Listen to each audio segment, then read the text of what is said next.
est l'importance des ressources minérales et en quoi les ressources minérales sont-elles présentes dans notre vie, dans nos activités.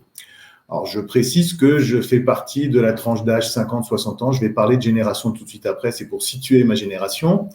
Et pour commencer, je vais introduire les ressources minérales par leur importance dans des objets, des biens de consommation emblématiques. Alors, le premier bien de consommation que j'ai retenu, c'est un bien de consommation emblématique de ma génération et de celle de mes parents, c'est la voiture.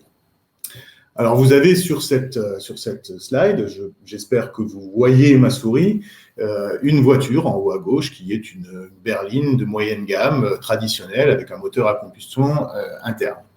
Sur une voiture de ce type-là, on va avoir un certain nombre de besoins en ressources minérales, à commencer par des métaux de base.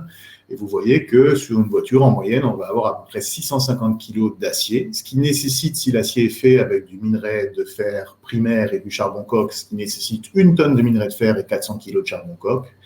Mais sur cette voiture, on va aussi avoir d'autres métaux, l'aluminium, 120 kg à peu près, le cuivre, le nickel pour 20 kg chacun. Donc on est à peu près à 800 kg déjà de métaux pour cette voiture.